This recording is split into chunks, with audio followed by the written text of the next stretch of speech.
Hello and welcome to the Learn English Lab. Today we're doing a deep dive into something that's, well, really changing how we live day to day. Smart homes. Just picture this for a second. You're waking up, maybe a bit groggy, hitting snooze again. But your house, it's already up and running, kind of anticipating what you need. Your coffee maker's starting to hum, brewing that perfect cup. The blinds, they're slowly opening, letting in that nice morning light. And the thermostat's adjusting, just nudging the temperature up so it's comfortable. By the time you actually swing your legs out of bed, your smart speaker's playing your favorite morning playlist. And then your phone buzzes just a little notification. Your front door camera saw the delivery person drop off that package. Safe and sound. Okay, let's unpack this. This isn't some scene out of a sci-fi movie anymore. This is what a smart home can be like right now in 2025.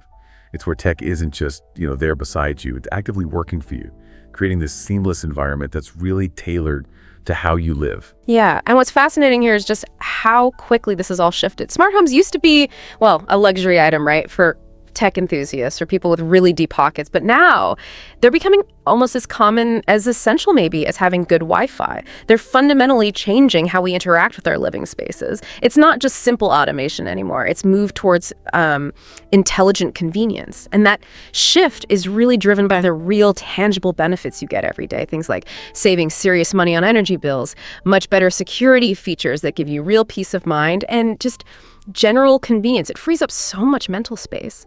So our mission really for this deep dive is to understand what actually makes these smart homes tick. Why are they so important for, how we'll live in the future? And maybe most importantly for a lot of you listening, how can you start adopting this stuff without needing a PhD in computer science or, breaking the bank? We want to sort of demystify it all and show how accessible and beneficial it really can be for pretty much everyone. That's a fantastic way to put it. It really sets the scene for our conversation. So let's start right at the beginning, the absolute basics, because smart home can sometimes sound a bit vague, candid. When we actually use that term, what are we really talking about? What's the core definition? Right. So basically, a smart home is a home, a residence, that's equipped with a whole network of interconnected devices. These devices talk to each other, and crucially, they talk to you, the user. And this communication, it mostly happens over something called the Internet of Things, or IoT. You can kind of think of IoT as this huge invisible network connecting everyday objects. Your lights, your thermostat, your fridge. They have sensors, software, internet connectivity, so they can collect and swap data. It creates this cohesive digital ecosystem inside your physical house. And these devices cover a huge range. Lights, thermostats, yes, but also door locks, security cameras, even big appliances like refrigerators or ovens. Okay, so everything's connected and talking, but how do we talk to it? How do we control it all? Great question. That's where the flexibility comes in. There are a few main ways. You can control things remotely, maybe using an app on your smartphone from literally anywhere. Or you can use simple voice commands. You talk to a smart assistant like Alexa or Google Assistant. Or you can set up automated routines. So things happen automatically based on your habits or the time of day or even whether you're home or not. Let me give you a couple of relatable examples. Say you're out at a coffee shop and you suddenly think, oh no, did I lock the front door? You just pull out your phone, tap the app, and boom, door locked. Instantly secure. That's peace of mind right there. Exactly. Or maybe you're leaving work. Your smart thermostat already knows your usual schedule, so it starts warming up or cooling down the house before you get there. You walk in, and it's the perfect temperature. No waiting. It's incredibly adaptive. And what's really compelling is how versatile it is. It's definitely not one size fits all. It caters to so many different needs. A busy parent might use the doorbell timer to see their kids get home from school safely. That's huge. Someone renting might focus on smart plugs and a thermostat to shave money off their utility bills. And then, sure, you have the tech enthusiasts building fully automated spaces. But the main point, I think, is it's less about creating some kind of futuristic spaceship home. It's much more about streamlining your daily life, making your home safer, and just adding a touch of modern efficiency, making things easier, more intuitive. That's a really important distinction. Practical improvements, not just shiny gadgets. Okay, so we have that core idea down. Connected devices making life easier. Now let's dig into the actual technologies, the building blocks that make it all work. Like you said, they aren't just standalone things, are they? They're meant to work together, integrate. Let's explore those key components. You absolutely hit the nail on the head there. They are designed as a system, a network, and understanding these individual parts really helps you see how the whole smart home experience comes together in 2025. So yeah, let's break down the major components. First up, probably the most recognized piece. Smart assistants. This is like the central intelligence. If your smart home is an orchestra, the smart assistant is the conductor, right? Leading everything. We're talking about things like Amazon's Alexa, Google Assistant, Apple Siri. These voice-activated hubs, their main job is to be the control center for your whole ecosystem. They listen to your voice commands, manage your other devices, give you information, play music, whatever you need. Like, you can just say, naturally, hey, Google, turn on the living room lights. Or, Alexa, what's on my calendar today? And it just happens. So they're the main interface the way you interact with most things. Pretty much, yeah. But what's really cool, what elevates them, is the AI inside. They're not just waiting for commands, they actually learn your routines. Maybe it notices you always turn the AC down around 6 p.m. on weekdays. After a while, it might just ask, hey, it's almost 6, want me to adjust the AC? Streamlining things even more. Their power really comes from that integration. They connect to thermostats, lights, blinds, locks, forming this coherent system. And they are everywhere. Recent stats suggest over 60% of households in the U.S. were using a smart assistant in 2025, and that number is just growing globally, so you can really think of them as helpful. Housemates, simplifying things, and bonus, they don't leave dirty dishes around. Huh. A housemate that cleans up after itself, digitally speaking. I like that. That adoption rate is huge. Okay, so the assistant is the brain. What about something like lighting? It feels like one of the easiest ways to dip your toe into smart tech, doesn't it? What's the deal with smart lighting? Is it just fancy colors, or is there more to it? Oh, there's definitely more to it. Smart lighting is a perfect example of blending practicality with cool features. We're talking systems from brands like Philips Hue, LIFX, Nanoleaf, those kinds of names. At its core, you can control your lights with an app or your voice. Total control over brightness and, yes, color, so you can set different moods, like a warm, soft glow for a relaxed evening, or bright, cool light if you need to focus on work. Okay, so ambiance control. That's nice. It is, but then you get into the more advanced stuff, entertainment integration. Some systems can sync with your TV or music. Imagine lights pulsing with the beat at a party or changing color to match the scene in a movie. It makes things really immersive. Whoa, okay. That sounds pretty cool. It is. But beyond the fun stuff, there are big practical wins too. Energy efficiency is huge. Smart bulbs mostly use LED technology, which uses way less energy than old incandescent bulbs. Plus, the smart features help save even more. Motion sensors mean lights turn off automatically when you leave a room. No more accidentally leaving lights on all day. You can schedule them to turn off automatically when you leave for work, turn on just before you get home. There was a report, I think from the International Energy Agency in 2025, suggesting smart lighting could cut household energy use by up to 20%. That's significant. 20%? Just from lights? Yeah. Wow. And another practical bonus, these LED bulbs last ages, like 15 to 25 years sometimes. Think how often you don't have to climb up a ladder to change a bulb. Less hassle, less waste. It's a win-win. 20% savings and fewer chores. Sign me up. That brings us nicely to another big saver, temperature. Let's talk smart thermostats. How do they actually optimize comfort and savings? What's the magic there? Right. Smart thermostats are absolute game changers for comfort and your energy bill. Devices like Google Nest, Ecobee, Honeywell Home, they're way smarter than old programmable ones. Their main trick is learning. They learn your temperature preferences, your daily schedule using clever algorithms, so they automatically adjust the heating or cooling with real precision. This means you get adaptive comfort. The system adjusts when you leave, maybe turns down a bit. Then it knows when you're usually heading home, so it kicks back on to make sure it's perfect right when you walk in. No more coming home to a freezing house or an oven. Okay, so it learns your routine. That makes sense for comfort. But the savings? The savings are substantial. The U.S. Department of Energy estimates around 10-15% annual savings on heating and cooling bills. For a lot of people, that's hundreds of dollars a year. It adds up fast. Plus, they integrate perfectly with smart assistants. Siri, make it warmer. Done. You don't even have to get off the couch. And many of them give you data, insights into your energy use. They show you where you're spending the most, maybe suggest ways to cut back, helps you make greener choices. Saving money, being greener. That's a powerful combo. But is there a downside? Like, do these things use a lot of energy themselves, just being smart? And what about privacy? With them knowing when you're home or away? That's a really sharp question. Good points. Yeah. Yes, the thermostat itself uses a tiny bit of power to stay connected and do its learning. But the energy it saves by optimizing your main heating and cooling system, it vastly outweighs its own small consumption. It's definitely a net positive for energy saving, Privacy, though, is a valid concern. They do collect data about your presence, your preferences. That's why it's really important to choose brands known for strong privacy policies. And crucially, you need to go into the app settings yourself, review them, adjust them, understand what data is being collected, and limit it where you can. Be an informed user. We'll talk more about tackling these challenges later. Got it. So be mindful, check the settings. Makes sense. Okay, let's shift gears to something that provides maybe the most direct sense of security. Smart security. This feels like a huge leap from just having a burglar alarm that makes a loud noise, right? Oh, absolutely. It's a massive evolution from reactive alarms to proactive, intelligent monitoring. Modern smart security systems are a complete upgrade. Think Ring doorbells, Arlo cameras, August smart locks, systems like that. The key is remote monitoring. You can pull up a live video feed on your phone anytime, anywhere. You get instant alerts for specific things. Someone unexpected is at your door. Motion detected by the garage late at night. Package delivered. You can even unlock your door remotely for, say, a family member or a repair person right from your phone. No need for spare keys hidden under the mat. That remote access is huge. What about the AI side of things you mentioned earlier? Right, the AI makes them even smarter. Some systems now have facial recognition. They can learn to tell the difference between family members, the regular mail carrier, and a complete stranger.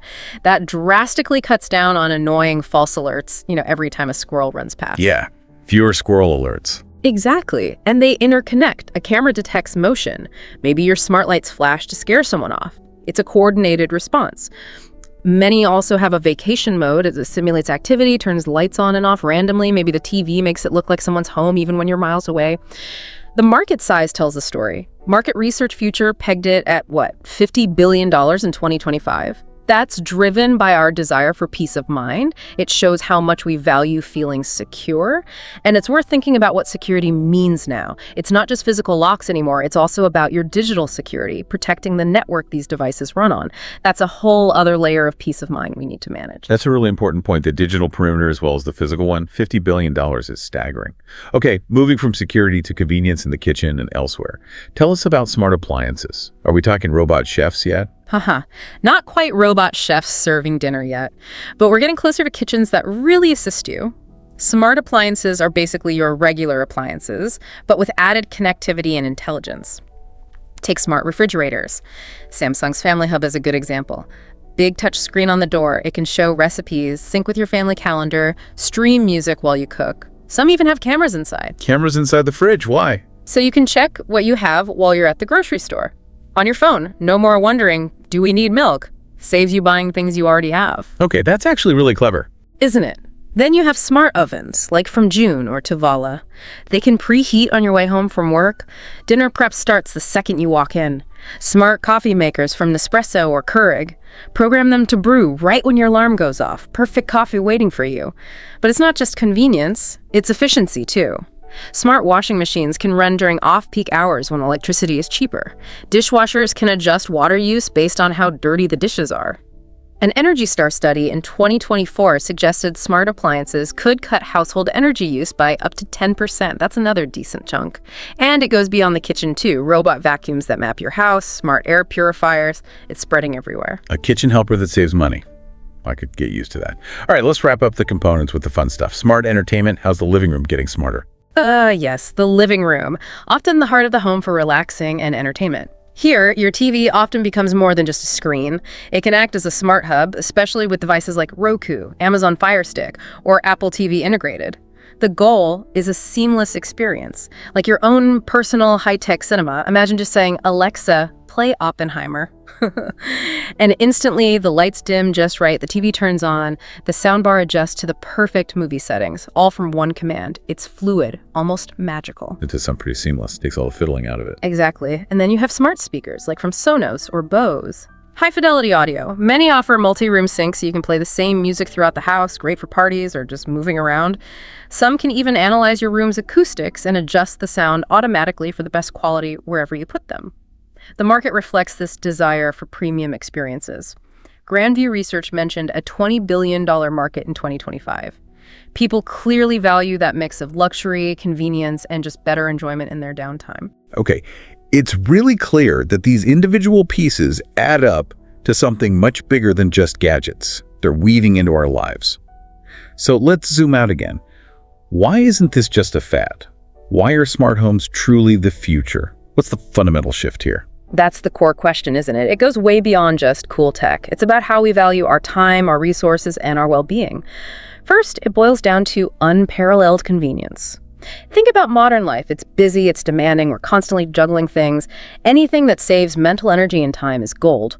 Smart homes do that through automation. They handle the routine stuff, turning lights off, adjusting the heat, maybe even reminding you about things. This frees up your focus for what really matters: work, family, hobbies, just relaxing. Think about real examples. Realizing you left the AC blasting and turning it off from your phone. Or letting the plumber in remotely while you're stuck at work. These little things remove friction from your day. The benefit is a house that kind of anticipates what you need, stays a step ahead. It makes life smoother, less stressful. It's like offloading some of your mental checklist. That idea of offloading the mental checklist really resonates. We all have too much on our plates. Okay, what's reason number 2? The second huge driver with global importance is financial and environmental savings. Energy costs keep rising, and concerns about climate change are rightly front and center. Smart homes tackle both.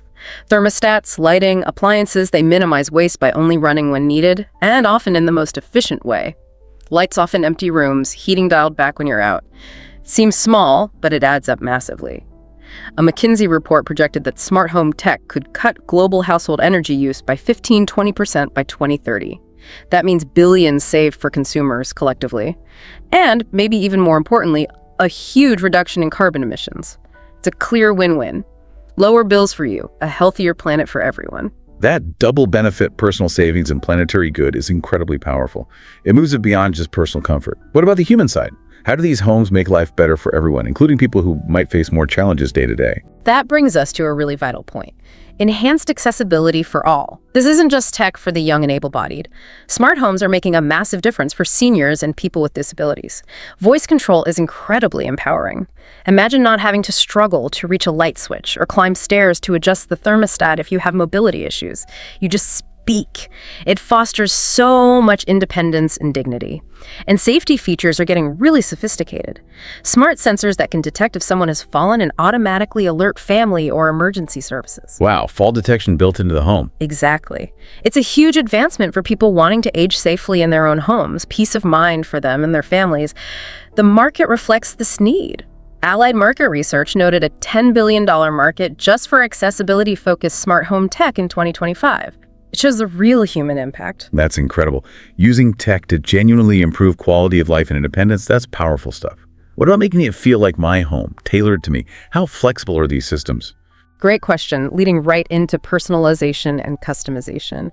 This is a huge strength. Smart homes are incredibly adaptable. They're designed to fit your lifestyle, your preferences, your needs. And they're scalable. You don't need to buy everything at once. You can start small. One smart plug, one smart bulb, get the hang of it. Then, as your needs change or your budget allows, you can add more. Build it out gradually. Maybe focus on security first, then add entertainment later. It's modular. Your system evolves with you and with technology. You don't need to rip everything out and start over every few years. New devices often integrate, or software updates add features. It's a home that learns and grows with you. I like that a home that grows with you, not one you have to constantly replace. And that scalability makes it less intimidating to start. So if they adapt and evolve, how does that position them for whatever crazy tech comes next? Where is this ultimately heading? That leads perfectly to the fifth point: preparedness for future innovations. Technology moves incredibly fast, right? But smart homes are built with that evolution in mind. We're already seeing things like 5G networks making everything faster and more reliable. AI is making devices way smarter and more predictive. Looking ahead, AI might get so good it doesn't just react. It genuinely predicts your needs, adjusting the environment before you even realize you want it changed. Think about energy systems syncing with the main power grid, optimizing energy use based on grid demand, maybe even selling your excess solar power back automatically. Selling power back from my house. Potentially, yeah. Your home becomes an active participant in the energy ecosystem. So investing in smart tech now kind of future-proofs your home. It makes it ready to integrate these coming advancements rather than getting left behind. It's an investment in an adaptable future. That vision of predictive homes interacting with the grid, it feels like a different world. To make this feel less abstract, let's hear some real stories. How is this tech actually changing people's lives right now in 2025? Absolutely. These stories really ground the concepts and show the tangible impact. Let's start with the busy mom, Sarah in Chicago. She's juggling a demanding job, 2 kids. Life is hectic. Her smart home is like her essential sidekick. The Ring doorbell lets her see the kids get home safe from school while she's still at work. Huge relief. Smart locks mean the babysitter can get in securely without Sarah needing to rush home or worry about keys. She controls access from her phone. Her Nest thermostat keeps the house comfy but manages the bills, learning their schedule. And her favorite, the smart oven preheating on her commute. Dinner prep can start immediately, saves precious time in the evening chaos. She actually said, it's like having an extra pair of hands. I think a lot of parents can relate to that feeling. An extra pair of hands. That sums it up perfectly. Reducing chaos, giving back time. What about someone driven by sustainability? How does it work for them? Good example. Let's take the eco-warrior. Jake in Seattle. He's really passionate about minimizing his environmental footprint. His setup is all about saving energy. Philips Hue lights with motion sensors, lights only on when needed. An Ecobee thermostat meticulously optimizing heating and cooling based on his patterns. He even uses smart power strips to cut off that vampire energy drain from devices that are off but still plugged in. Vampire energy. Yeah, that sneaky power draw. It adds up. And the results for Jake? He cut his energy use by 25%. That saved him around $600 a year. He put it nicely. I feel like I'm doing my part for the planet without living like a caveman. Shows you can be green and live comfortably with modern tech. That's fantastic. Proving efficiency doesn't mean sacrifice. Really smart living. Yeah. Okay, one more story. How about someone using this tech for independence later in life? Let's look at the retiree. Maria, 70, in Miami. She lives alone, values her independence, but safety is key. Her solutions are tailored for that. Voice-activated lights mean no fumbling in the dark or reaching awkwardly. Arlo cameras let her keep an eye on her yard easily from her tablet, gives her confidence. And crucially, she has a smart floor sensor. If it detects a fall, it automatically notifies her daughter. That's amazing. Discreet, but potentially life-saving. Exactly. It's a safety net that lets her live independently with more confidence. Maria said, I feel in control, not controlled by the tech. That perfectly captures how it can empower people, especially as they age. Those stories really illustrate the real-world benefits across different lives. Very powerful. But okay, let's be realistic. No tech is perfect. There have to be some challenges or things people should think about before jumping in. Let's talk about those potential hurdles. You're absolutely right. It's crucial to have a balanced view. While the benefits are huge, there are definitely common challenges to be aware of and ways to navigate them. First one that usually comes up, cost. Let's be honest, some of this stuff isn't cheap up front. A good smart thermostat might be $200. Setting up lights for a whole house could easily run $500 or more. But, and this is important, you have to look at the long-term value. The savings on energy, maybe lower insurance premiums for security, the sheer convenience. Often, these offset the initial cost over time. It's an investment. Our advice, start small. You don't need everything at once. Maybe get one device. Or look for bundles and sales. Black Friday is great for smart home deals. Right. Thinks long-term ROI, not just the initial price tag. Yeah. And start small. Makes sense? What else trips people up? Compatibility. This can be a real headache. The market is flooded with devices, and they don't all speak the same language, so to speak. You might buy a smart lock from brand A and find it doesn't work smoothly with your brand B hub. Super frustrating. Yeah, that would drive me nuts. Exactly. It feels disjointed. The best way to avoid this, honestly, is to try and stick within one main ecosystem. If you're big on Alexa, look for devices that say, works with Alexa. If you're an Apple household, focus on HomeKit-compatible gear. Google Home for Android fans. It just makes setup and control much, much smoother. Things are getting better with new standards like Matter, but for now, picking a team helps a lot. Okay, choose your ecosystem wisely. Good tip. What about the elephant in the room for many particular privacy? All these connected microphones and cameras. A very valid and critical concern. Yes, these devices collect data. Your routines, your voice commands, maybe video feeds. It's natural to wonder where that data goes and how it's used. Mitigation strategies. First, choose reputable brands known for strong privacy policies. Companies like Apple, Google, established players usually take this more seriously. Read their policies. Second, and this is on you, the user, dig into the settings. Don't just accept the defaults. Go into the app for each device. See what data it's collecting. Limit data sharing where you can. So do your homework on brands and actively manage the settings. Don't just plug and play blindly. Yeah. What about folks who just feel intimidated? Is there a big learning curve? There definitely can be, yeah. Especially if you're not super tech savvy. Setting up multiple devices, getting them to talk to each other, configuring routines, it can seem daunting. The best approach here, again, start simple. Really simple. Look for those plug-and-play devices. Smart plugs are great for this. You plug it in, connect it to Wi-Fi via an app, done. Smart bulbs are similar. Get comfortable with those first. Build your confidence. Then maybe tackle something slightly more complex like a thermostat or a camera. It makes the learning curve much gentler, step by step. Ease into it. Build confidence. Sounds like a plan. Okay, last potential issue. What about when things go wrong? Wi-Fi drops, power goes out. Reliability. Crucial point. Smart homes do depend on reliable Wi-Fi and power. An outage can definitely disrupt things. So, solutions. First, invest in a decent Wi-Fi router. A stable network is the absolute foundation, don't skimp here. Second, for really critical devices, think smart locks, maybe key security cameras, consider models with battery backup. Battery backup. Good idea. Yeah, it means those essential things keep working even if the power's out.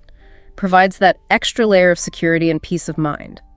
Some devices also have local processing, so basic functions might still work without internet, but battery backup is key for power outages. Okay, those are all really practical considerations and solutions. Super helpful. So for listeners who are thinking, okay, I'm ready to try this, maybe starting small like you suggested, how do we actually start building your smart home in 2025? What's the first step? All right, let's make it actionable. Turning those ideas into steps. We can break it down into, say, 5 practical steps to get you started without feeling lost. Step 1, start small, envision big goals.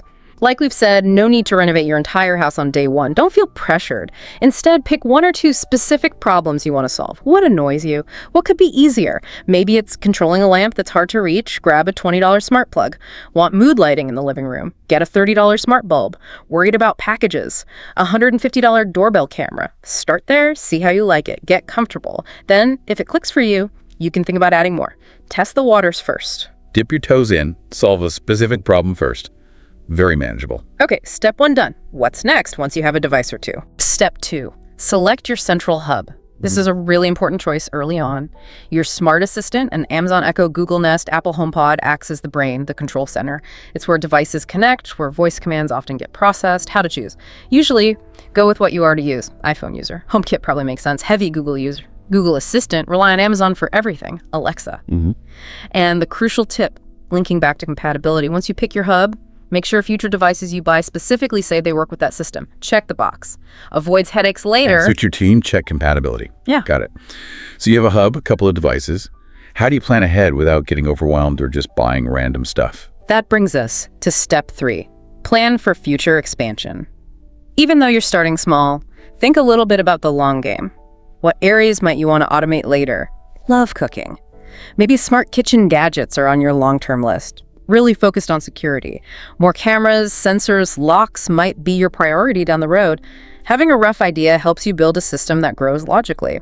The beauty is it's modular. You can add things piece by piece over years even as new tech comes out or your budget allows. You don't have to scrap it and start over. It evolves with you. A flexible roadmap, not a rigid plan. Okay.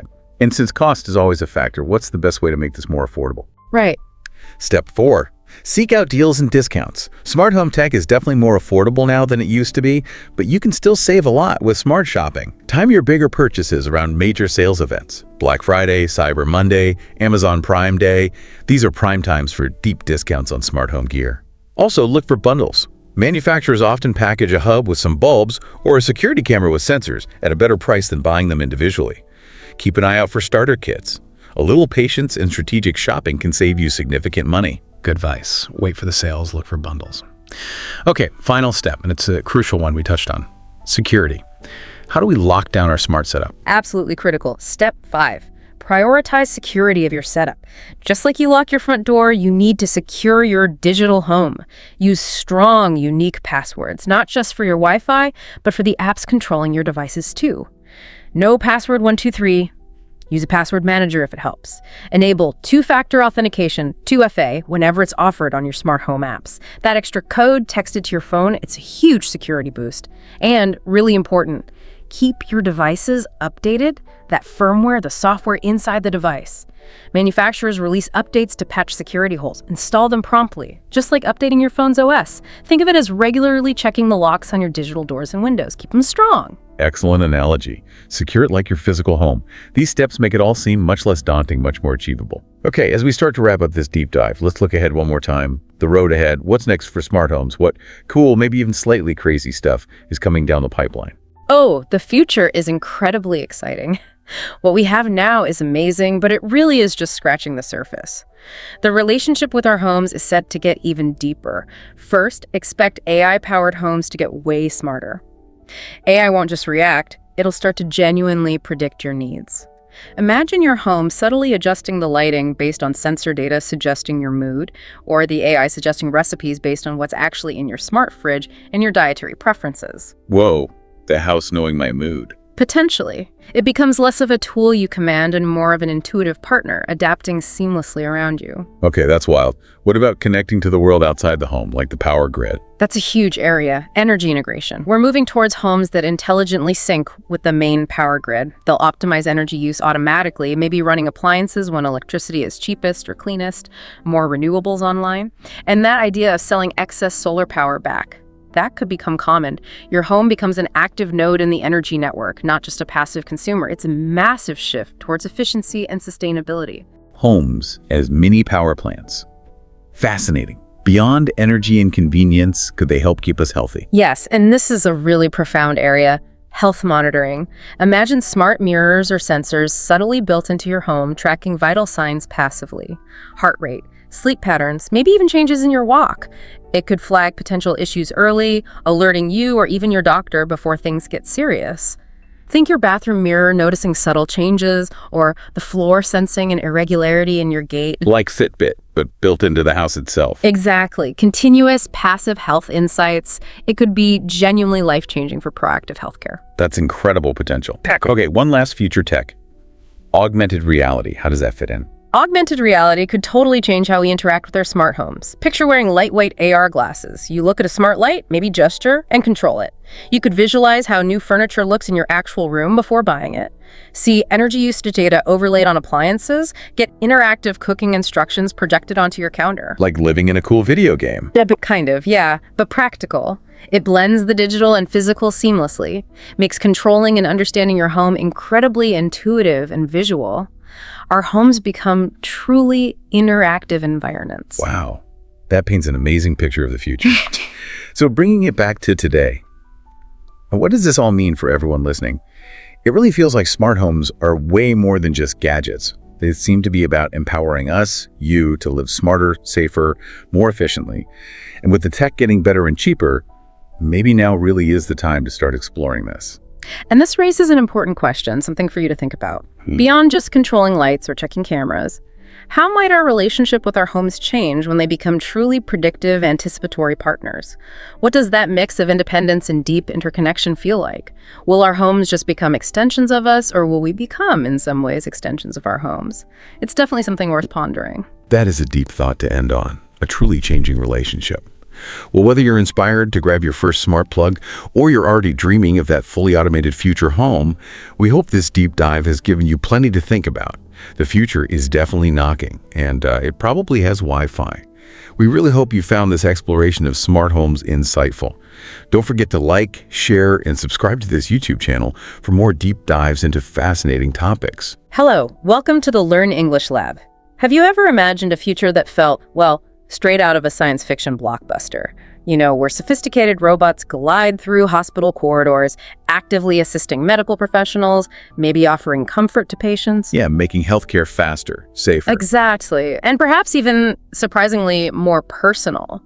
Well, that once distant vision isn't just fantasy anymore. It's really unfolding right now and evolving with breathtaking speed. It really is.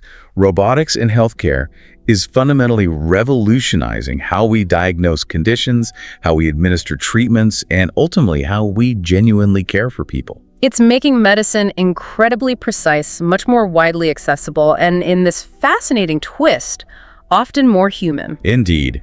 And for our deep dive today, our mission is really to explore precisely how these technological advancements are making healthcare more accurate, more accessible. And like you said, more human. It sounds like a contradiction, doesn't it? It does. But they achieve this by strategically freeing up dedicated human staff, you know, the doctors, the nurses, letting them focus on that direct patient connection and the profound empathy that really only a human can provide. So it's a journey from maybe cold steel to compassionate connection, how technology maybe counterintuitively makes us more human. Exactly. That's the core idea. That's our focus. Today's podcast topic, the role of robotics in healthcare advanced English listening practice. Okay, so to properly set the stage, it's absolutely vital to recognize the significant, sometimes overwhelming challenges that healthcare systems worldwide are facing right now. Yeah, you hear about it all the time. Right, we're talking about a global shortage of highly skilled professionals, which leads to overworked staff, burnout, spiraling costs that push quality care out of reach for so many people, agonizingly long wait times for crucial procedures and treatments, And the pressure for accuracy. and the absolute non-negotiable need for pinpoint accuracy in every single intricate medical operation. I mean, the stakes couldn't be higher. Absolutely. So in this incredibly demanding, often strained environment, robotics emerges. But, and this is key, not as a replacement for humans, Right, more like an assistant. a vital, sophisticated assistant. These systems are designed specifically to complement, to amplify the extraordinary capabilities of our dedicated human healthcare providers. So it's crucial to understand these machines aren't substitutes for, say, the warmth of human empathy or that nuanced understanding you get from a real connection. Precisely. They are highly sophisticated tools, meticulously engineered to profoundly enhance both the quality and the reach of care. And that allows humans to really focus on the human aspects. And when we talk about robots here, we're certainly not limiting ourselves to just one type, are we? It's a huge range. Oh, definitely not. They show up in an astonishing array of forms, each one tailored for specific critical tasks. You've got these elegantly designed, multi-armed surgical systems performing procedures with incredible delicacy. Microscopic precision, really. Yeah. And then on the other end, you have these remarkably personable companions, almost like characters stepping out of an animated film, bringing comfort and engagement to patients who might feel isolated. And what truly unites this diverse group, what gives them their power, is their foundation in cutting-edge tech. We're talking sophisticated artificial intelligence, right? Allowing machines to sort of think and make complex decisions. Exactly. And advanced machine learning algorithms, so they can learn from huge amounts of data without someone explicitly programming every single step. They constantly refine their skills. And sensors, advanced sensors giving them almost superhuman sight and feel of their environment, far beyond what we can do naturally. Right. Together, these technologies empower robots to take on this wide spectrum of tasks, everything from performing life-saving surgeries with amazing dexterity To accurately dispensing and delivering essential medications right to a patient's bedside, all with unwavering reliability. And the outcome of integrating all this, it's nothing short of transformative. We're seeing tangible, measurable improvements. Like faster patient recovery. Significantly faster recoveries, yeah. Yeah. A notable reduction in medical errors, which, given the stakes in healthcare, is just an enormous achievement. Huge. And the emergence of a healthcare system that generally feels less strained, more efficient, and undeniably more effective. That shift is pivotal, isn't it? Because it lets the human, doctors, nurses, all the health professionals redirect their energy and expertise towards what they truly excel at. And what society desperately needs from them. Engaging with patients on a deeper, more meaningful level, offering that profound, indispensable empathy. Providing that personal touch we all want, especially when we're feeling vulnerable or sick. Exactly. It's about leveraging technology to underscore, not overshadow, our shared humanity. Okay, so let's unpack this fascinating landscape. Where should we start? Maybe with the rock stars of healthcare robotics, the surgical robots. Sounds like a great place to start. They're often the most visible, I think. If you've heard of systems like the Da Vinci surgical system, you've already got a glimpse of their almost unbelievable capabilities. Right, the Da Vinci. So paint a picture for us. What does that actually look like in the operating room? Okay, imagine a surgeon seated comfortably at a high-tech console. They're not standing right over the patient in the traditional sense. Okay. Instead, they're looking into a high-definition 3D viewer and expertly manipulating a set of master controls. These controls translate their hand, wrist, and finger movements with incredible fidelity to multiple robotic arms positioned over the patient. And these arms have tiny instruments. Incredibly tiny, intricate instruments, often no bigger than a grain of rice, and these HD 3D cameras provide this magnified, immersive view of the surgical field. It's like the surgeon is shrunk down and inside the patient's body. Wow. That allows for precision far beyond what the human hand alone could achieve, right? Eliminates tremor. Absolutely. Yeah. Filters out any natural hand tremor and allows for scaling of motion. So large hand movements can translate into tiny, precise movements inside the body. What's truly revolutionary here is how widespread these systems are becoming, isn't it? Across so many different procedures. It really is. From incredibly intricate heart valve repairs, where every millimeter truly counts. High stakes. Very high stakes. To procedures that are maybe more common but still delicate, like hysterectomies or prostatectomies. These robots are genuinely transforming conventional surgical practices. Take the Da Vinci system again. You mentioned the precision tiny incisions. Right. Capable of creating incisions often smaller than a dime. Yeah. And its movements are so incredibly steady, so stable, that they genuinely surpass even the steadiest human hand. And that extraordinary level of dexterity and control translates directly into, well, huge benefits for the patients, presumably. Significant life-altering benefits. The direct outcomes are quite phenomenal, really leading to a paradigm shift in post-operative care. Meaning less trauma. Significantly less trauma to the body, which means noticeably smaller scars, sometimes barely perceptible, substantially reduced blood loss during the procedure, and perhaps most impactfully for the patient experience, dramatically quicker recovery times. Can you give an example, like how much quicker? Sure. Imagine a patient undergoing, say, a robotic-assisted prostate surgery. Instead of facing potentially months of recovery and extensive physical therapy with traditional open surgery. Yeah, a long haul. Right. They might find themselves returning to their regular activities, work, hobbies, whatever, in maybe just a matter of weeks. Weeks instead of months is huge. It's a massive difference. And this isn't just anecdotal. Clinical studies consistently show that robotic surgeries can reduce hospital stays by as much as 20% compared to conventional open surgical methods. 20%. Think about what that means for hospital capacity. Exactly. That 20% isn't just a number. It fundamentally shifts the entire economics of healthcare.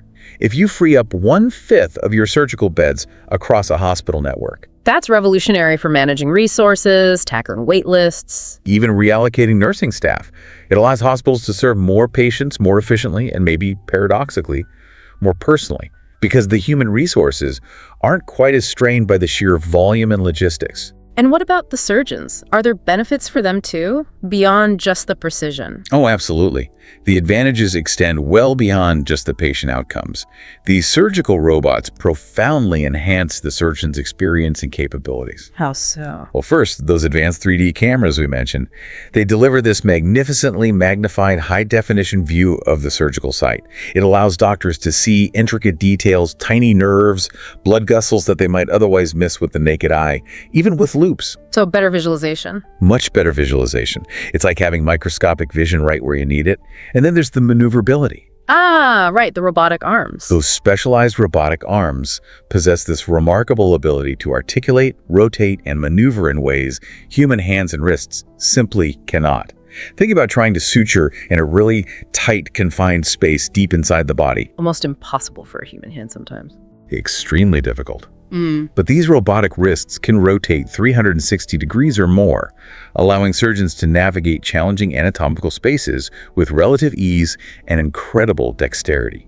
It's like having perfect, tremor-free control in impossible angles. I've heard some systems even have haptic feedback now, so the surgeon can feel. That's right. Some advanced systems incorporate haptic feedback, which is a game changer. It essentially allows the surgeon to feel the resistance of the tissues through the robotic instruments. Oh. So it provides an even richer, more intuitive sense of touch and control, merging the incredible precision of the machine with the surgeon's nuanced tactile understanding and experience. It brings back some of that feel that surgeons rely on. Let's talk real-world impacts. You hear about places really standardizing this now. Absolutely. Consider the Cleveland Clinic, for example. It's a world leader. Yeah. Robotic-assisted heart surgeries have become pretty much standard practice there for certain procedures. So patients who once faced highly invasive open heart surgery. Exactly. Requiring long recovery periods, significant post-op pain. Now, they're often discharged from the hospital within just a few days after a robotic procedure. It's a complete transformation in their recovery journey. And it's not just the big centers, right? The reach is expanding. Definitely. And remote surgery or telesurgery is another really exciting frontier here. Telesurgery, how does that work?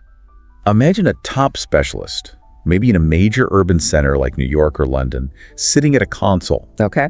and guiding a robotic system located hundreds, maybe even thousands of miles away in a small rural hospital. Whoa, so they're operating remotely. Precisely. Huh. It effectively teleports top-tier surgical expertise to underserved areas, bridging critical healthcare gaps.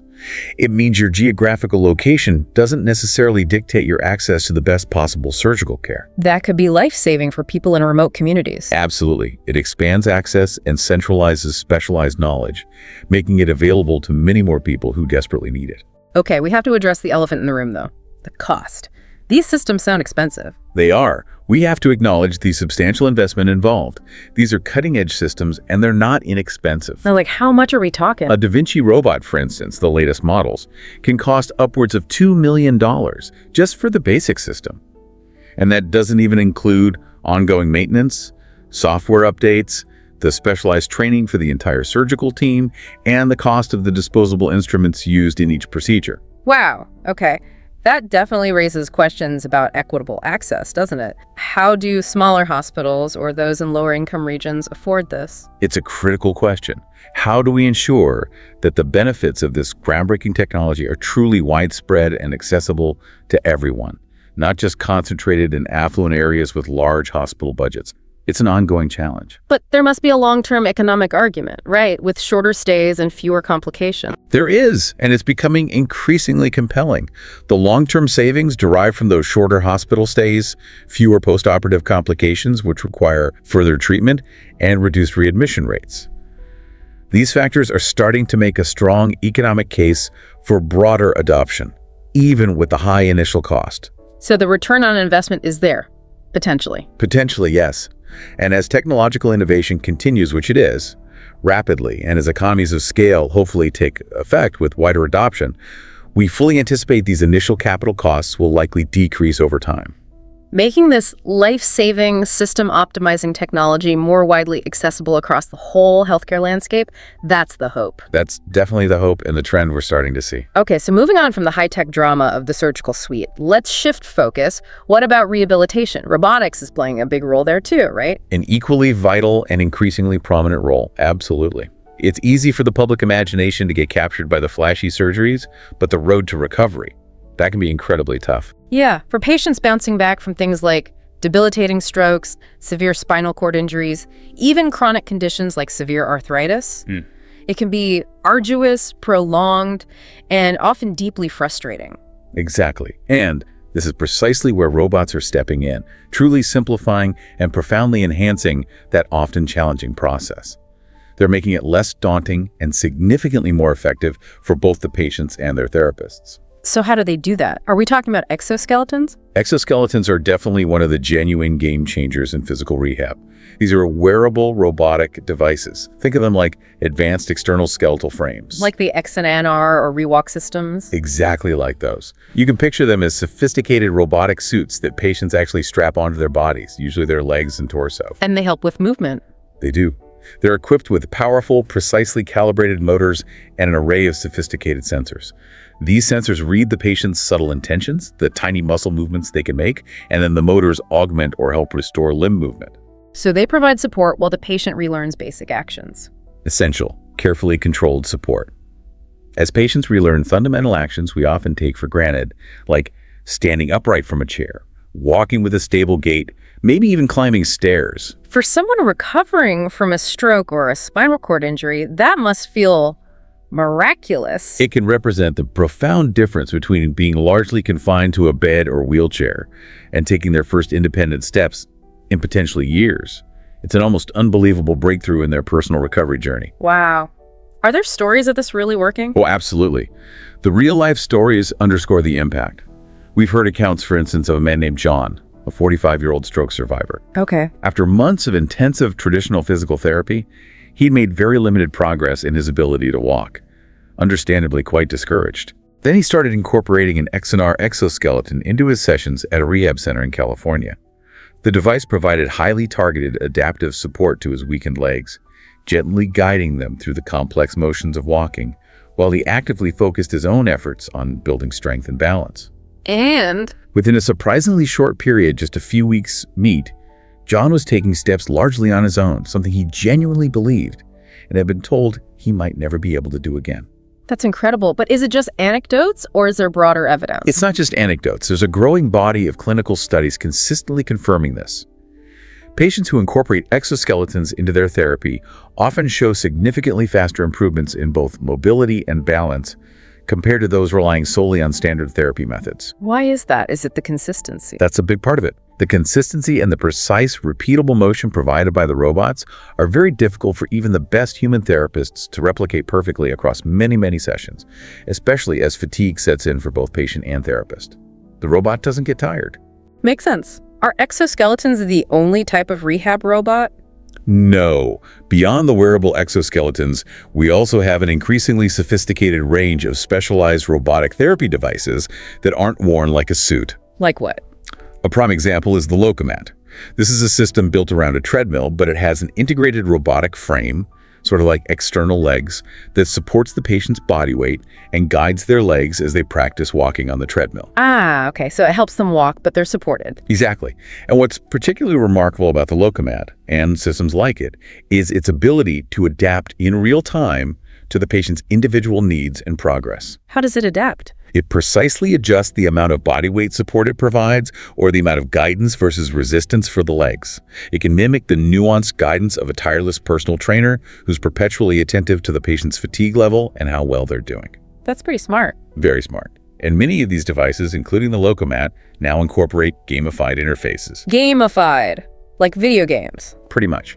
They transform what could otherwise be demanding, repetitive, and frankly, sometimes monotonous rehab sessions into engaging, almost video game-like experiences. How does that work? Patients might be navigating virtual obstacle courses on a screen by walking correctly, or collecting points by maintaining proper gait pattern or speed. It makes the therapy process not only more effective, but also genuinely more motivating and, dare I say, fun. That engagement factor must be huge for keeping patients motivated during long rehab programs. Absolutely. And the benefits of robotic rehabilitation really extend far beyond just the physical improvements. We see a significant and often overlooked mental and psychological boost as well. How so? Patients frequently feel much more motivated and empowered when they can see tangible, consistent, measurable progress session after session. These robots provide precisely that reliable, objective feedback. Data point. Exactly. Data on range of motion achieved, force exerted, distance walked, walking symmetry, things that are hard to gauge subjectively. The result is a rehab process that's not only demonstrably more effective physically, but also considerably more engaging, encouraging. And ultimately more successful in helping patients regain not just mobility, but their independence and their sense of self-efficacy. Precisely. It transforms what can be a daunting, uphill journey into a series of achievable, measurable milestones. Okay, so we've seen robots in surgery, robots in rehab. What about the day-to-day running of a hospital? They're getting involved there too, right, in operations? Definitely. Moving from those very patient-specific applications, let's consider the broader hospital ecosystem. Hospitals are incredibly busy, complex environments. Like bustling cities almost. Constant activity, staff stretched thin. Exactly. Perpetual motion and staff are often juggling countless tasks. This is precisely where logistic support robots are stepping in, taking on many of the crucial but often repetitive and time-consuming behind-the-scenes tasks. What kind of tasks? Things like delivering supplies, collecting lab samples, distributing clean linens, all the running around that nurses and other staff typically have to do. So they free up the human staff. That's the core idea. By handling these jobs, they liberate healthcare workers to dedicate their invaluable time and specialized skills directly to patient care, where their human touch and clinical judgment are most needed. Can you give an example of one of these robots? Sure. A well-known one is Moxie, developed by Diligent Robotics. You might see Moxie gracefully navigating hospital corridors. It's designed to be quite approachable. Actually, it even has a friendly, expressive digital face on its display. Huh, friendly face. And what does Moxie do? Moxie is designed to expertly deliver vital supplies from the pharmacy or central supply, efficiently collect lab samples from patient units and take them to the lab, or distribute fresh linens to patient rooms, basically saving nurses countless trips back and forth. That must save a lot of time. Nurses walk miles every shift. An incredible amount of time. These robots are far more than just high-tech errand runners. By handling these often repetitive, non-patient-facing tasks, studies have shown they can free up a substantial amount of a nurse's time. How much? Some hospital studies suggest up to 30% of a nurse's shift time can be reclaimed from these logistical tasks. 30%, that's huge.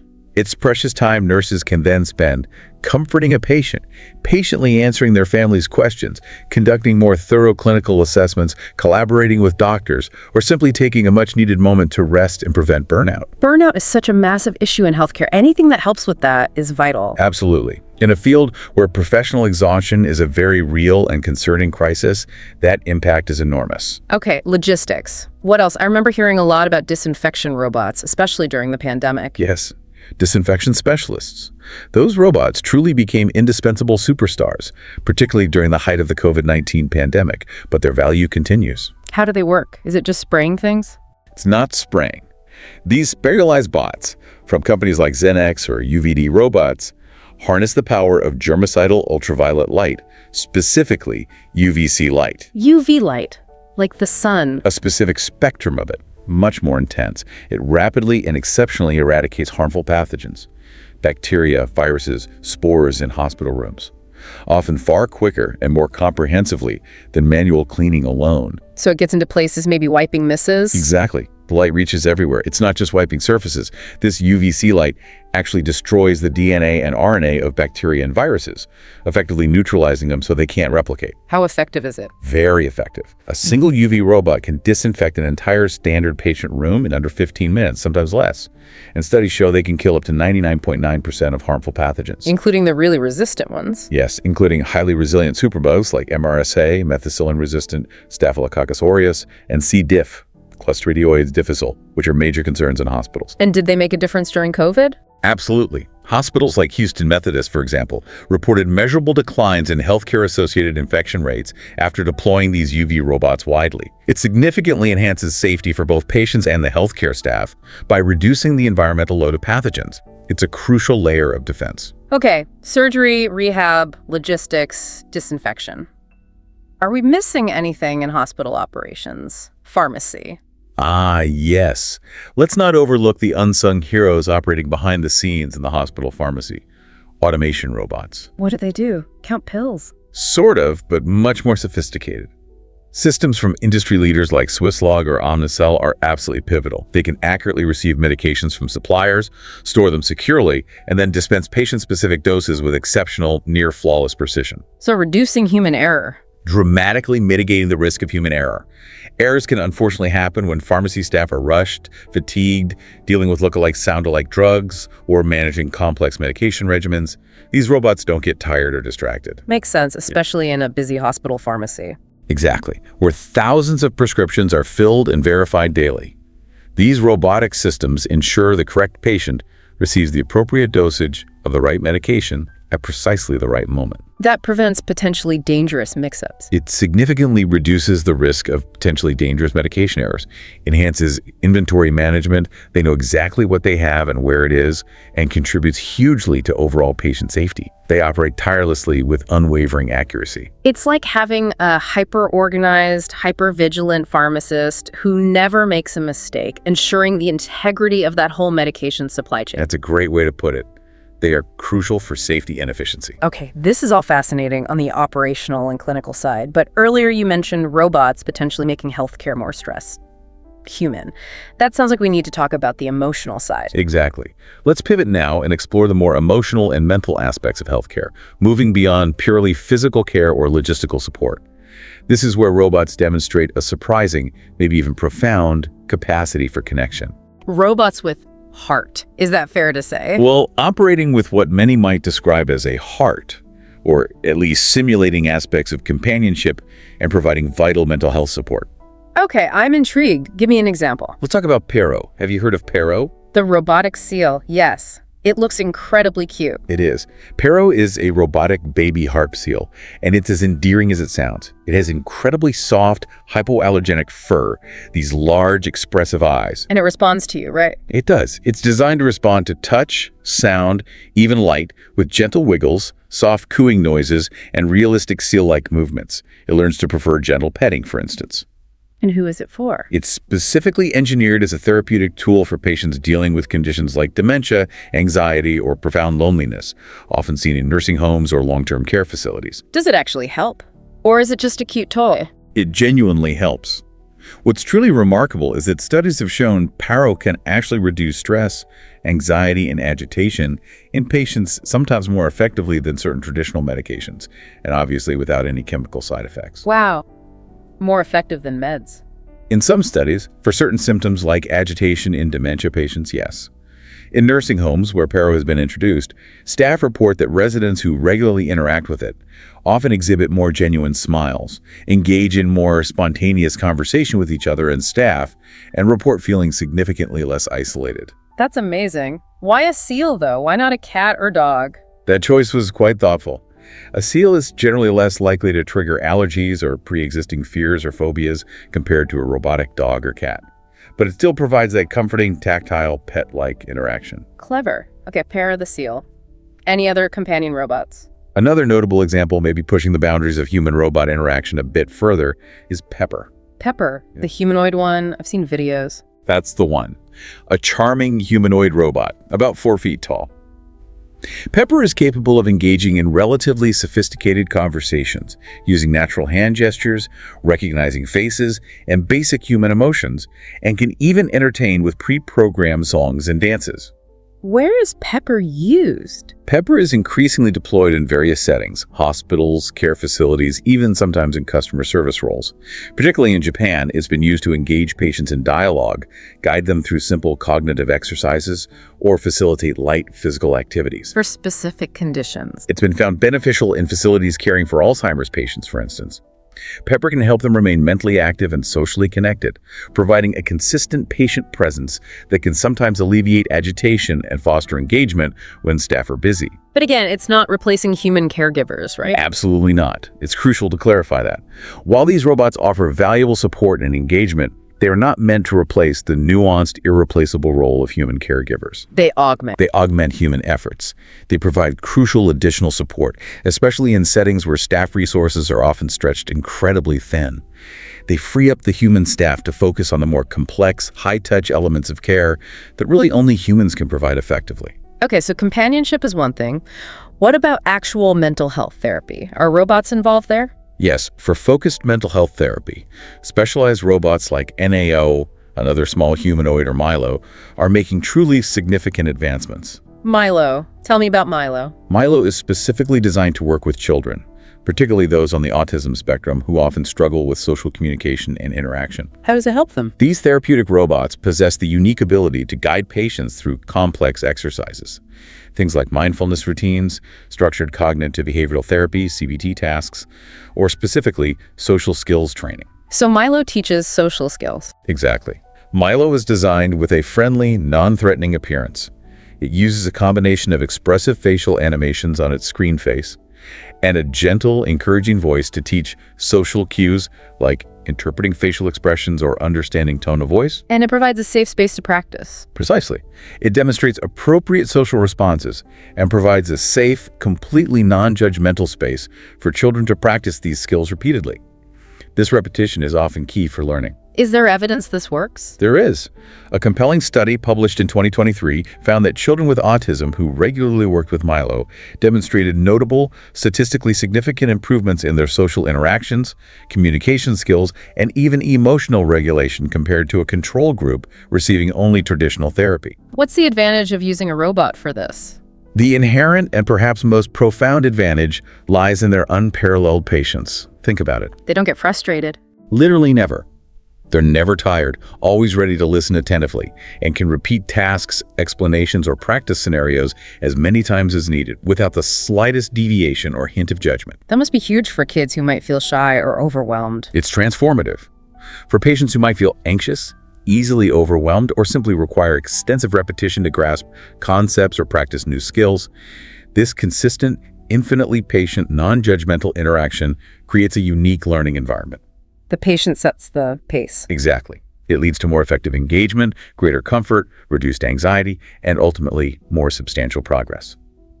They offer a predictability and consistency that's frankly challenging for human therapists to maintain perfectly across every single session, allowing the humans to focus on the more bespoke, intuitive, and relationship-building aspects of therapy. Okay, this is all really expanding my view of robots in healthcare. What about connecting doctors and patients over distances? Is there a role there? Absolutely.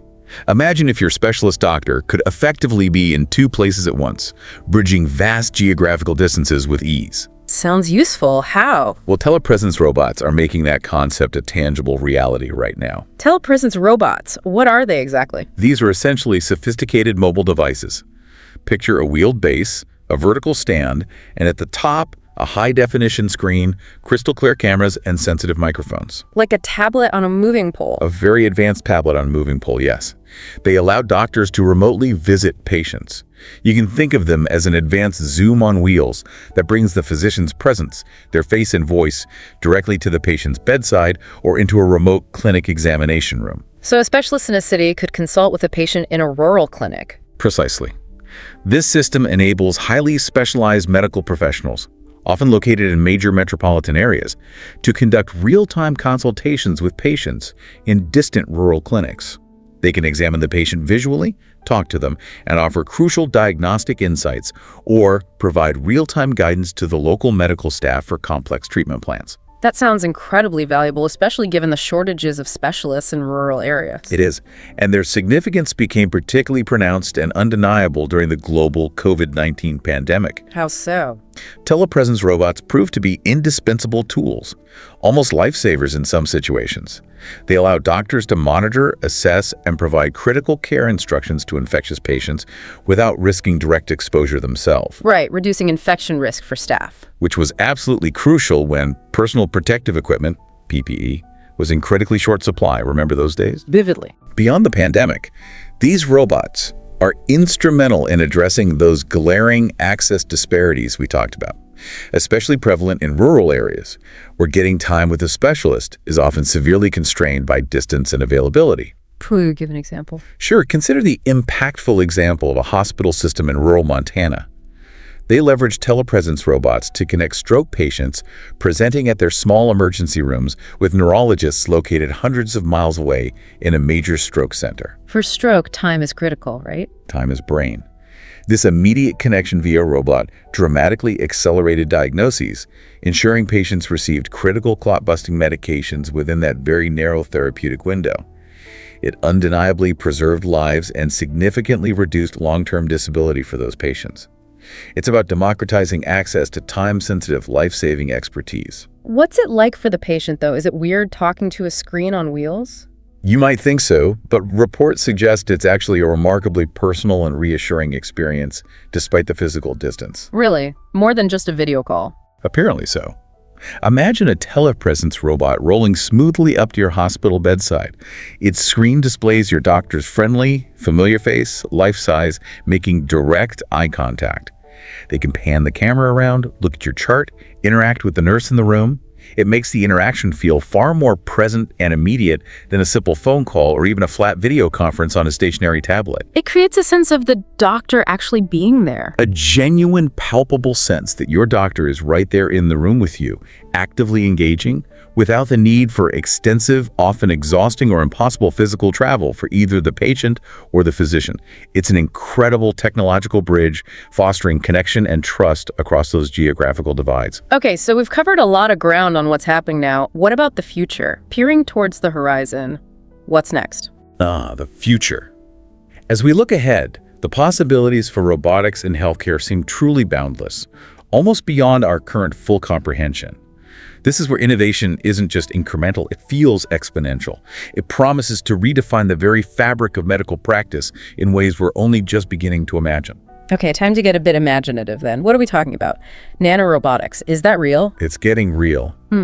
Picture nanorobotics. These are machines so tiny they're almost imperceptible, often smaller than a single grain of sand, meticulously designed to navigate complex environments like your bloodstream. Wow. What would they do? Their potential mission is incredible, delivering drugs with absolute pinpoint precision, exactly where they're needed most in the body and nowhere else. Like targeting cancer cells directly. Exactly. Imagine them targeting cancer cells specifically, releasing their payload only there without harming the surrounding healthy tissue, or delivering gene therapies directly to malfunctioning cells. Is this happening yet? Researchers at leading institutions like MIT and Stanford are actively experimenting with these microbots in laboratories right now, conducting early trials for targeted drug delivery, maybe even microscopic diagnostic tasks. While they're not yet widely deployed in hospitals, these early investigations hint at their truly revolutionary potential. What conditions could they impact? Potentially transforming treatments for debilitating conditions like various cancers, Alzheimer's disease, chronic inflammatory conditions, making treatments vastly more effective, targeted, and far less invasive with fewer side effects. It's a huge area of research. Okay, nanobots. What else? AI integration. The pervasive integration of even more advanced AI is poised to elevate robotics to completely unprecedented levels, making them truly intelligent partners in care. So with surgical robots, for instance. We can envision future surgical robots leveraging AI that has analyzed vast data sets, maybe comprising thousands, even millions, of past surgical procedures and their outcomes. Learning from experience. Exactly. This AI could then suggest optimal surgical approaches tailored specifically for an individual patient's unique anatomy and condition, maybe even offering real-time guidance or warnings during complex operations based on visual cues the AI picks up. Like having a super experienced assistant right there. An incredibly intelligent, data-driven surgical assistant continuously providing invaluable insights directly to the surgeon. Similarly, think about those companion robots like Pepper or Pero. Yeah. Future versions could develop an even deeper, more nuanced comprehension of human emotions, maybe learning to recognize subtle vocal tones or facial microexpressions. They could adapt and personalize their interactions to match individual patient personalities, preferences, even their changing moods over extended periods, becoming truly intuitive and responsive companions. And you mentioned soft robotics earlier. What's that? Right. The exciting emergence of soft robotics, think flexible, compliant machines, often inspired by the elegant, adaptable movements of creatures like octopuses or jellyfish. Made of soft materials. Exactly. This makes these robots inherently safer for interacting with humans, and far more versatile for handling incredibly delicate biological tissues or navigating the complex, soft, confined spaces of the human body without causing accidental damage. Imagine a soft robotic grasper for surgery, or a flexible endoscope that can move more naturally. Fascinating. What about prediction? Can robots help predict health problems? That's another huge area with profound potential. Using robots and AI for proactive, predictive healthcare. How would that work? Picture maybe discrete sensors, perhaps integrated into a wearable robot or even ambient sensors in a room, continuously monitoring a patient's vital signs, 24/7, heart rate variability, respiration patterns, temperature, movement. Okay. Then advanced AI algorithms analyze these continuous data streams, looking for subtle patterns or deviations that might be early warning signs of serious health events. Like what kind of events? An impending heart attack, the very early onset of a serious infection like sepsis, maybe a dangerous drop in blood sugar for a diabetic patient. Potentially detecting these things days or even weeks before they become a full-blown crisis. That would allow for early intervention. Timely, proactive interventions that could potentially save countless lives and prevent severe long-term complications. It shifts the focus from reactive treatment of disease to predictive maintenance of wellness. Are companies working on this? Oh yes. Companies like Intuitive Surgical, the Da Vinci people, and Medtronic, a giant in medical technology, are already actively integrating real-time data analytics and machine learning features into their existing robotic and device platforms. They're paving a way for this truly proactive, preventative, and highly personalized healthcare future. But amidst all this amazing tech, we need to keep the human element, right? Absolutely. The real magic, the true promise, lies in finding that right balance. It's so crucial to reiterate. Robots are not here to make healthcare cold, impersonal, or devoid of human connection. They enhance, not replace. Precisely. They are meticulously designed and increasingly refined to enhance, not diminish, the irreplaceable human touch in medicine.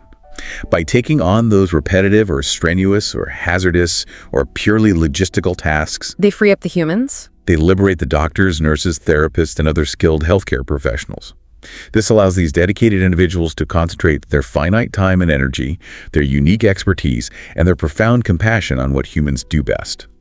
Direct patient interaction, building rapport, active listening, critical thinking, and practicing the nuanced art of healing that only a human can truly provide. Augmenting capability, not replacing empathy. That's the goal, leveraging technology to amplify our humanity. Okay, now let's maybe hit pause for a moment and inject a bit of a reality check, because while all this sounds incredible, and it is, it's not without its hurdles and some pretty complex considerations, right? Definitely not. It's crucial to have a balanced view. While robotics in healthcare is undeniably exciting and brimming with potential, there are significant challenges we need to navigate carefully. First and foremost, probably the cost, again, the economic barrier. It remains a major factor. As we touched on, a single sophisticated surgical robot can command that upfront cost of several $1,000,000. Plus the ongoing maintenance, the software, the disposables, the training. It adds up. Which immediately brings back that issue of equitable access. How do we make sure this isn't just for the wealthy hospitals or wealthy countries? It's a critical question. How do we ensure the benefits reach everyone, particularly smaller hospitals, clinics in rural or underserved areas, or healthcare systems in lower-income regions that simply may not have the capital for such large investments? The goal must be to prevent a two-tiered system where advanced robotic care is a luxury. That's a big policy challenge. What else? Cybersecurity. Cybersecurity is an absolutely critical issue, and it becomes more critical as these devices get more connected. How so? As these robots become increasingly networked, integrated into hospital IT systems, maybe even controlled remotely, their vulnerability to cyber attacks becomes a very serious concern. Imagine hacking a surgical robot mid-procedure. The consequences could be catastrophic. Or tampering with a pharmacy automation system to dispense incorrect medications. The potential for harm is immense. So hospitals need ironclad security. They must invest in incredibly robust, multi-layered cybersecurity systems and protocols. Constant vigilance, updates, monitoring. This, of course, adds another significant layer of complexity and cost to an already intricate healthcare IT infrastructure. It's an ongoing battle against evolving threats. Okay, cost, security. What about ethics? There must be ethical questions. Undeniably, the ethical considerations are front and center, and they prompt some profound questions we need to grapple with as a society. Like, who's ultimately responsible? Should robots make life or death decisions? That's a key one. Where do we draw the line? Currently, the clear consensus in practice is that robots are powerful tools, meticulously controlled by human professionals. They assist decisions, they don't make them autonomously in critical situations. But as AI gets smarter, As artificial intelligence becomes more sophisticated, more capable of complex analysis and perhaps even seemingly autonomous action, that ethical boundary could potentially blur. It requires careful societal debate, clear guidelines, and robust regulatory frameworks to ensure human oversight remains paramount. and what about jobs? People worry about automation taking human jobs. That's another valid, understandable concern. Job displacement. While, as we've said, the primary design goal is to assist and complement, not outright replace, some people worry about automation incrementally creeping into tasks traditionally done by humans, nurses, therapists, maybe even radiologists reading scans. Is that fear justified? Well, the encouraging perspective from most experts is that while some specific tasks within traditional roles may indeed evolve or be automated, robots will also concurrently create an array of entirely new jobs. Like what? We'll need highly skilled robotic technicians to maintain and repair these complex machines. AI specialists to train, fine-tune, and validate their algorithms. Data analysts to interpret the vast amounts of information they generate. Maybe even new roles in human-robot interaction design, or ethicists specializing in medical AI. So a shift in skills needed. Exactly. But this transition necessitates thoughtful, proactive planning. We need investment in workforce retraining and upskilling programs to ensure people can adapt to these new roles. We need to learn from past industrial revolutions to manage this shift smoothly and equitably. And finally, what about people? Patient acceptance. Do patients want robots involved in their care? That's the crucial human element we can't forget. Patient acceptance is vital. Some patients might genuinely feel uneasy, apprehensive, or even scared about having a robot involved in their care, especially for highly personal or sensitive tasks like mental health support or physical assistance. Building trust is key then. Absolutely paramount, and that means meticulous design. Robots need to not only perform their functions flawlessly and safely, but also appear approachable, non-intimidating, maybe even convey a sense of warmth or reassurance, depending on their role. Ensuring the technology serves human comfort, not causes discomfort or anxiety, is a huge design challenge. Finding that balance between cutting-edge function and human-centric design. It's a delicate, ongoing process, but the industry is actively working on it, because ultimately, if patients don't trust or accept the technology, its benefits can't be fully realized. So as we wrap things up today, it's just abundantly clear, isn't it? Robotics in healthcare is so much more than just, shiny gadgets and impressive machinery. It's fundamentally about profoundly transforming lives. It really is. From the incredible precision of surgical robots getting patients back on their feet faster, making hospitals run better, to the comforting presence of companion robots bringing genuine smiles to lonely faces, providing that vital mental health support. These intelligent machines are actively making healthcare smarter, safer, and, maybe surprisingly, often more compassionate and accessible for everyone involved. And while we absolutely acknowledge those persistent real-world challenges we just discussed, the significant costs, the complex ethical questions, the crucial need to ensure fair access for all the immense transformative potential that robotics brings to the table is truly boundless. It promises a future where advanced technology really amplifies our ability to care for one another more effectively.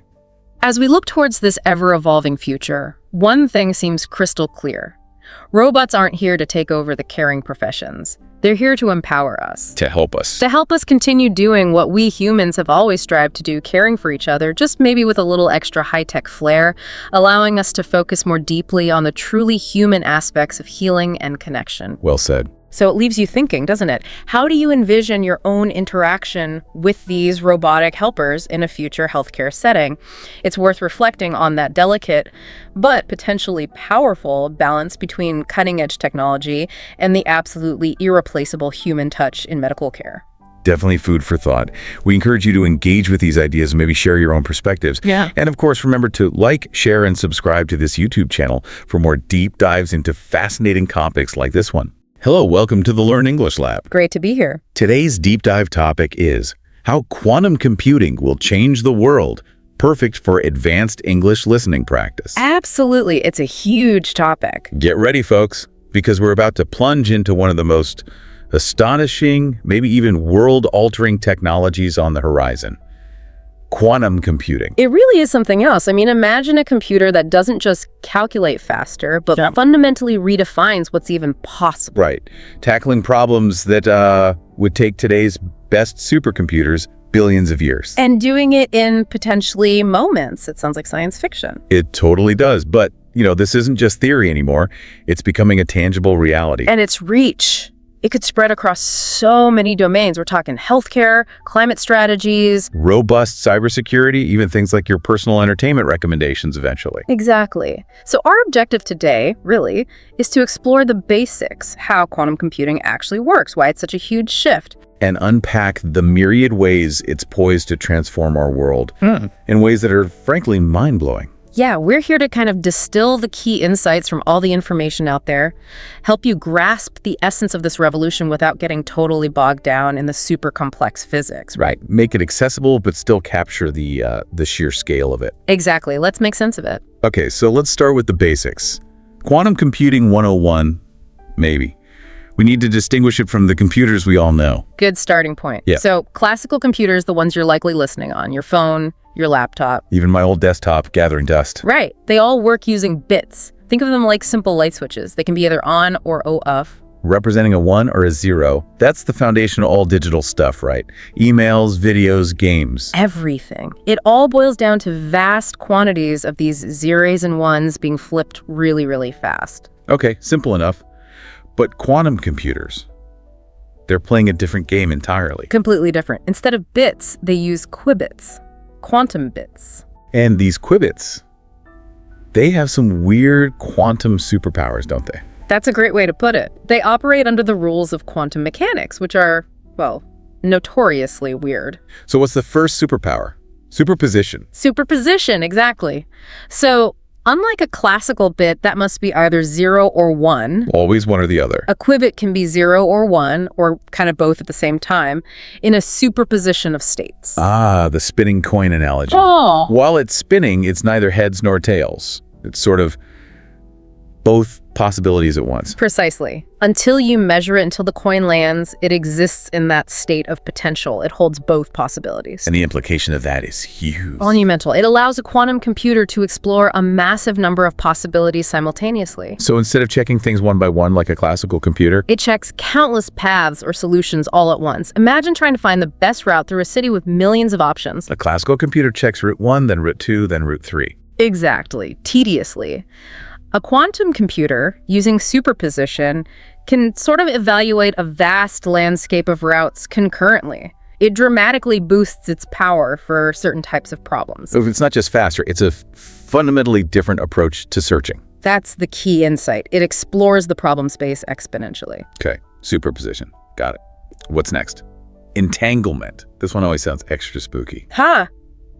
Yes, entanglement is definitely one of the weirder, more fascinating aspects. Qubits can become linked, entangled, Linked how? in such a profound way that they essentially behave as a single system, even if they're physically separated. Like those magic dice you mentioned. If you roll one, you instantly know what the other one shows, no matter how far apart they are. That's the idea. If one entangled qubit measures as 0, the other instantly becomes 1, or vice versa, depending on how they're entangled, even if it's light years away. Instantly. Faster than light. It seems that way, though it's more about correlation than information transfer. Einstein famously called it spooky action at a distance. Wow.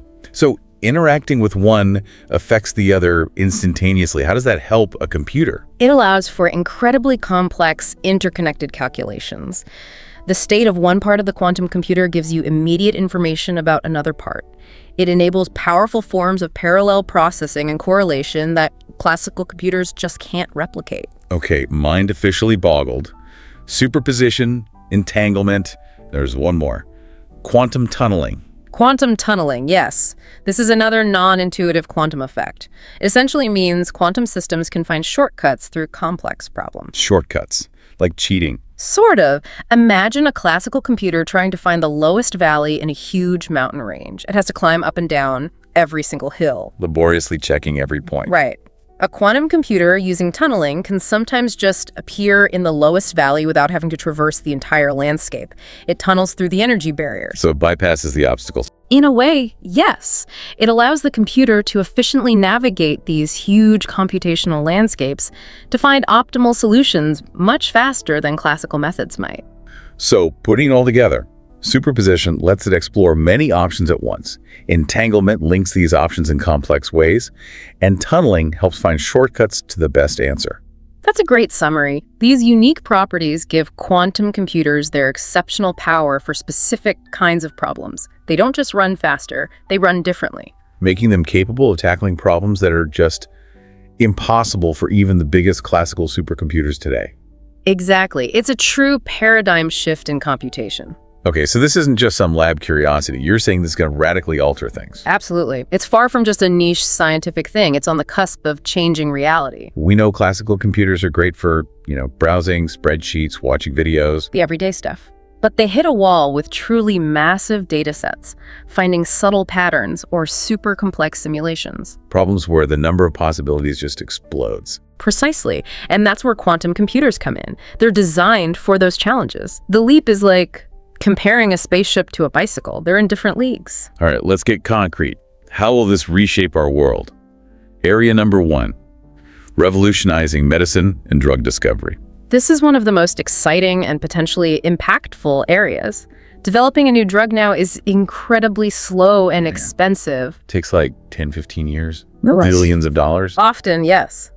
A huge reason is the sheer complexity of simulating how molecules interact, how a potential drug molecule actually binds to a target protein in a virus or a cancer cell. Classical computers just can't handle that level of detail accurately. They struggle immensely. It's like trying to model a billion-piece 3D jigsaw puzzle where every piece is vibrating and interacting quantumly with every other piece. It's computationally overwhelming. But quantum computers. Quantum computers are built using quantum principles. Molecules are quantum systems, so simulating molecules is something quantum computers are naturally good at. They can model these interactions with incredible accuracy. So scientists could virtually test thousands of drug candidates, see exactly how they behave before even going into a wet lab. Exactly. Imagine testing millions of possibilities on the computer, identifying the most promising ones, understanding why they work at a molecular level, and then synthesizing only the best candidates. That could massively speed things up. It could potentially slash years off the drug discovery timeline. Think about designing a new cancer drug. Okay. A quantum computer could simulate precisely how a candidate molecule interacts with a specific cancer protein, helping find the perfect fit to stop the disease, maybe even personalized to the patient's specific cancer mutation. Wow. Or think about pandemics, like COVID-19. Imagine accelerating vaccine or antiviral development by months. The potential impact on saving lives and economies is staggering. Are companies actually doing this now? Oh, yes. Major players like IBM, Google, startups like 1QBit, they're actively collaborating with pharmaceutical giants, Merck, Pfizer, others. It's happening. And it's not just drugs, right? You mentioned other medical applications. Right. It could lead to enhanced medical imaging, think MRIs, that can detect diseases far earlier and with much greater detail by leveraging quantum sensor principles. And personalized medicine? Truly personalized medicine, designing treatments based on quantum simulations of your specific body chemistry, your genetic makeup, prescribing not just the right drug, but the perfect drug for you. That's incredible. Okay, area 2, transforming cybersecurity. This sounds like a double-edged sword. It absolutely is. A huge amount of our digital world banking, passwords, government secrets, secure communications relies on encryption like RSA and ECC. And that's secure because factoring huge numbers is super hard for current computers. Extremely hard. We're talking numbers with maybe 600 digits. The fastest supercomputer today would need literally billions of years to factor one. It's practically impossible. Quantum computers. There's a quantum algorithm, Shor's algorithm, that's specifically designed for factoring large numbers, and it can do it, theoretically, in minutes or hours on a powerful enough quantum computer. So, a big enough quantum computer could basically break all current standard encryption, unlock bank accounts, read secret messages. Hypothetically, yes. A sufficiently powerful, fault-tolerant quantum computer poses a serious threat to that existing cryptographic infrastructure.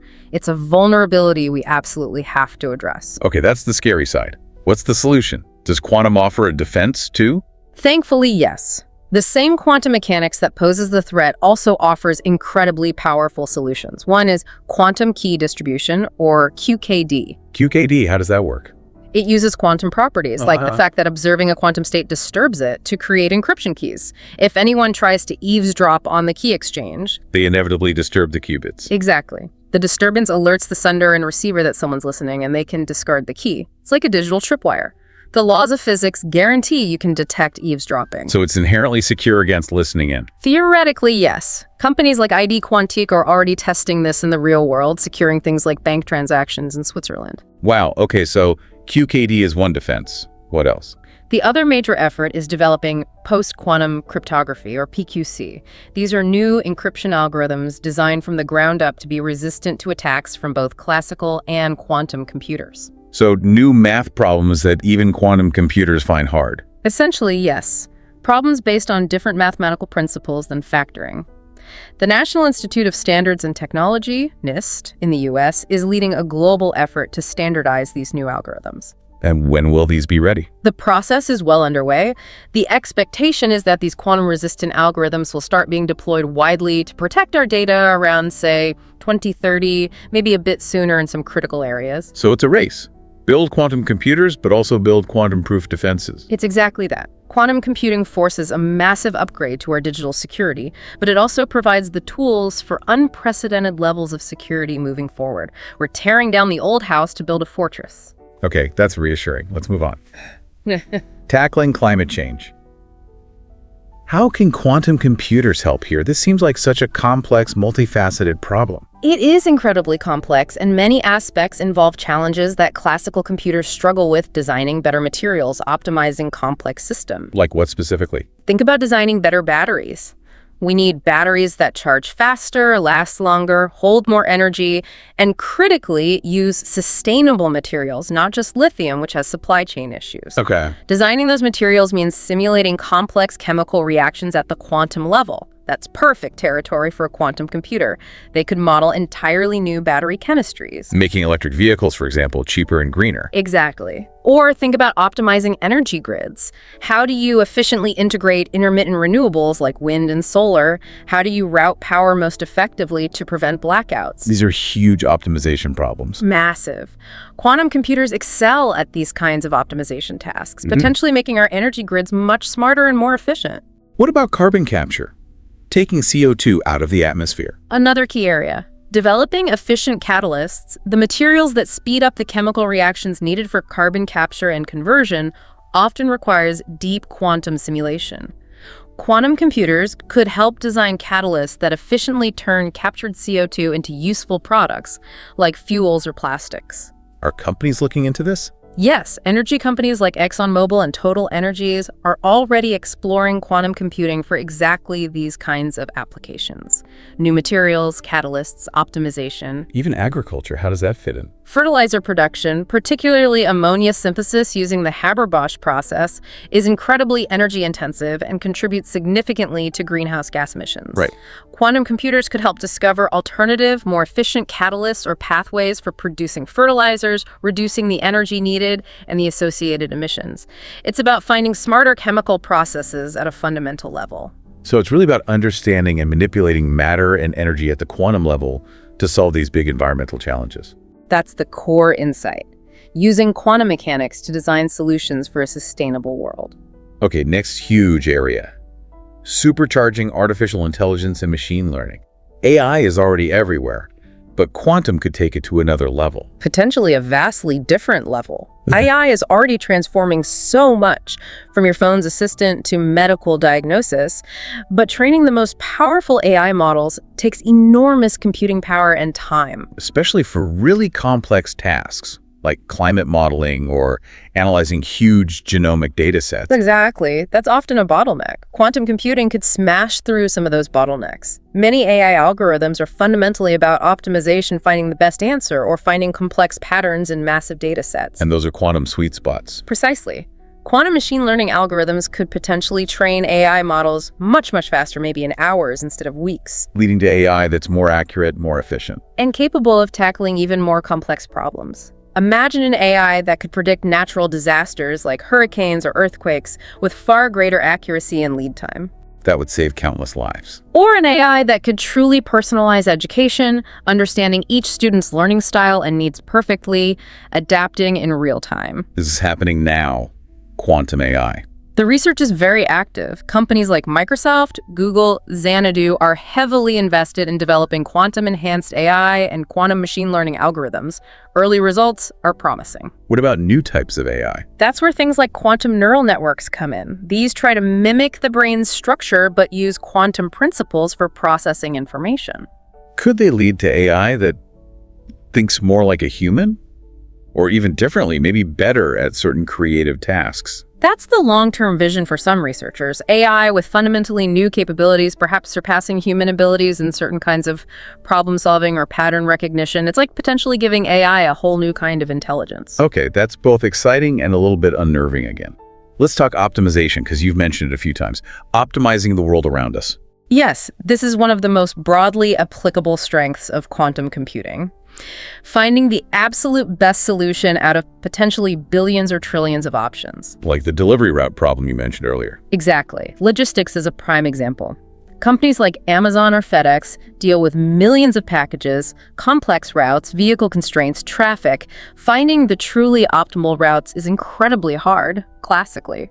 But a quantum computer could crunch all those possibilities. In seconds, potentially, leading to faster deliveries, but also huge savings in fuel, lower emissions, less wear and tear on vehicles.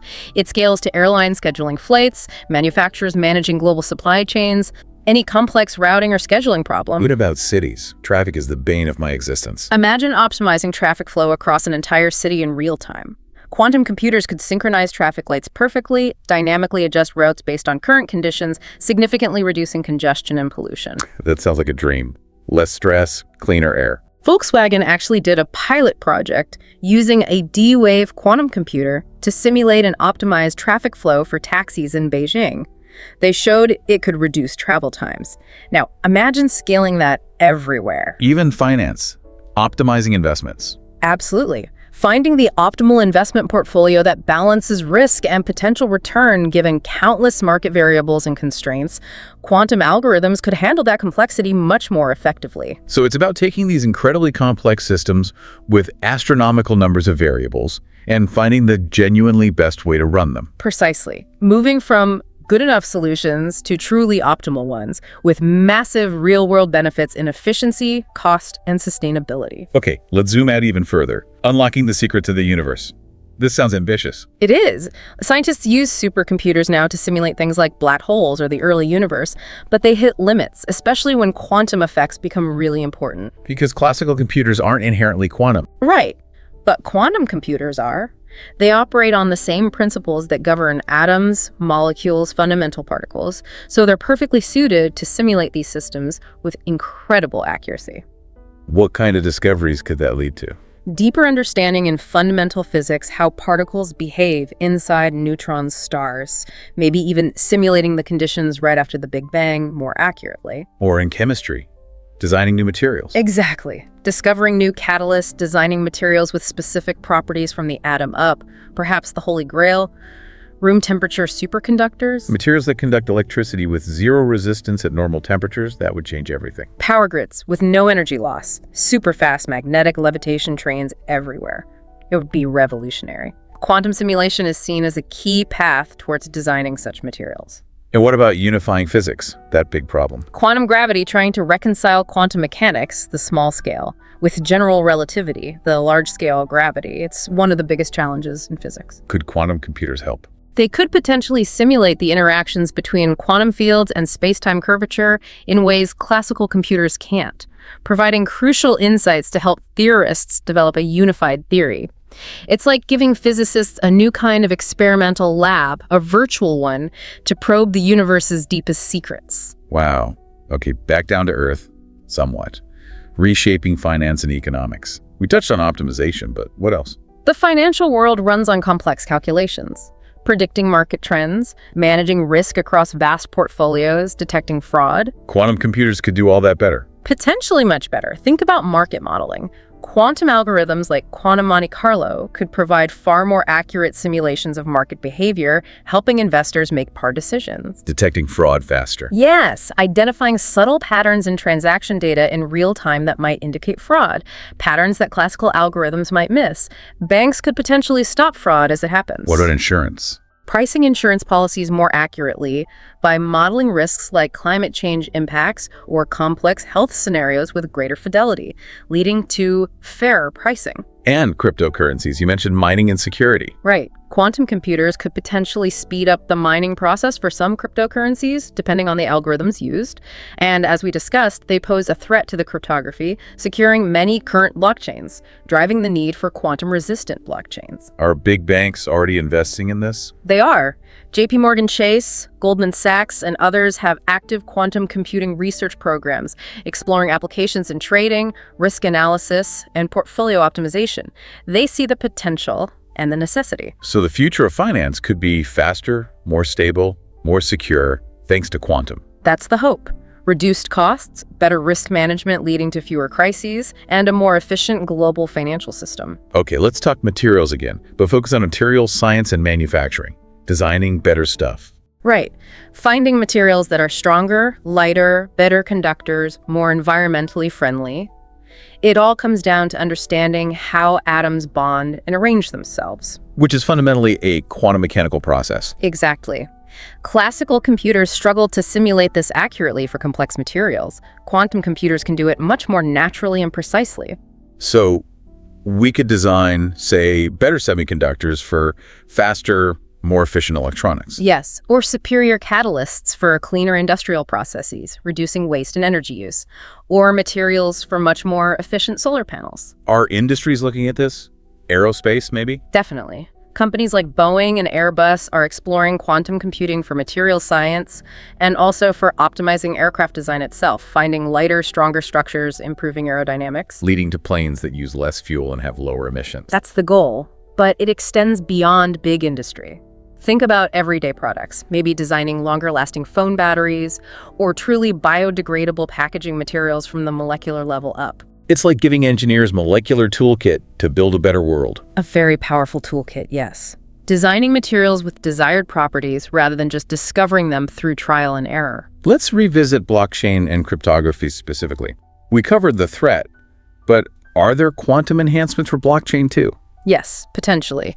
Beyond making them secure against quantum attacks, quantum principles could enhance blockchain functionality. Like Quantum-enhanced smart contracts, for example. These could potentially execute extremely complex agreements almost instantly and with unique security features derived from quantum mechanics. Imagine settling complex international trade deals involving multiple parties and conditions in seconds instead of days. So faster, more complex, maybe more secure contracts on a blockchain. That's one area of research. Also, using quantum phenomena for generating randomness needed in some protocols, or even novel consensus mechanisms. So the relationship between quantum and blockchain is complex, both a threat and an opportunity. Very much so. It's forcing an evolution towards quantum-resistant blockchains, but also opening doors for entirely new capabilities, like upgrading from that horse-drawn carriage to an EV challenges, yes, but huge potential benefits. Okay, last big area of impact. Education and the workforce of the future. This technology needs people. A whole new generation of experts. We need quantum programmers, quantum hardware engineers, quantum algorithm researchers, but also people who understand its implications in other fields, business, ethics, policy. So education has to change. Significantly. Universities are already ramping up courses and programs in quantum information science, quantum computing, quantum engineering.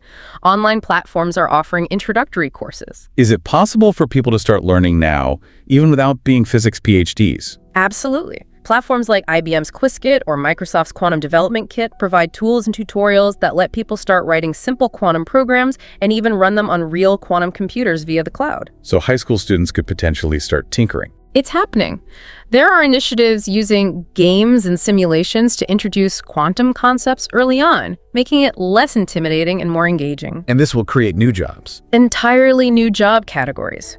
Quantum cybersecurity analyst, quantum AI specialist, quantum materials modeler, things we haven't fully conceptualized yet. But it also means some existing jobs might change or require new skills. Yes, particularly in areas like classical cryptography or certain types of computational chemistry.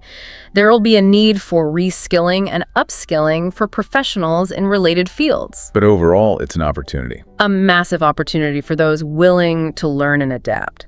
It's not just about the tech, it's about building the human capital to drive this revolution forward. Okay, this all sounds incredible, but Yeah. if it's so amazing, why isn't it everywhere already? What are the big challenges? Right, the reality check. It's extraordinary, but it's definitely not a desktop accessory yet. There are major hurdles. The qubits themselves are tricky, right? Fragile. Extremely fragile. That's probably the biggest challenge. Qubits are incredibly sensitive to their environment. The tiniest vibration, bit of heat, stray electromagnetic field, even a cosmic ray passing through. Can mess up the calculation, introduce errors. Exactly. It causes the delicate quantum state to collapse, a phenomenon called decoherence. Keeping qubits stable and coherent long enough to do complex calculations is really, really hard. Is that why they need those crazy refrigerators? That's a big part of it. Many leading quantum computers need to be cooled to temperatures colder than deep space, near absolute zero, just to minimize thermal noise and keep the qubits stable. Which sounds expensive. Extremely expensive. That's the next challenge. High costs. Building and maintaining these machines with the specialized cooling, shielding, and control systems costs millions of dollars per machine. So only big companies and governments can really afford them right now. Pretty much. It limits access and widespread experimentation, although cloud platforms are helping democratize access somewhat. What about programming them? You said it's like learning an alien language. It really is. It requires thinking in terms of quantum mechanics, superposition, entanglement, probability amplitudes. It's fundamentally different from classical programming logic. We need way more people trained in this new paradigm. And errors. Even if you keep them cold, they still make mistakes. Yes, current quantum computers are noisy. They have relatively high error rates compared to classical computers. Decoherence isn't the only source of error. Control signals aren't perfect. Qubits can interact unintentionally. So you need error correction. Robust quantum error correction is crucial for building large-scale, fault-tolerant quantum computers that can run complex algorithms reliably. That's a massive area of ongoing research and engineering. It might require many physical qubits just to make one reliable, logical qubit. So fragile qubits, high costs, tough programming, and high error rates. Sounds like a lot of obstacles. They are significant hurdles, but the key thing is, progress is happening incredibly fast on all these fronts. Absolutely. Companies like IBM, Google, IonQ, Rigetti, Quantinuum, and many others are constantly improving qubit quality, increasing qubit counts, developing better error mitigation and correction techniques, and creating more sophisticated software tools. The pace of innovation is remarkable. So the goal is getting closer. Steadily closer. We're still in the early days, but the trajectory is clear. Which brings us to the timeline. When will quantum computing actually, take over? or at least achieve quantum advantage? Right now, we're mostly in the NISQ era, noisy intermediate scale quantum.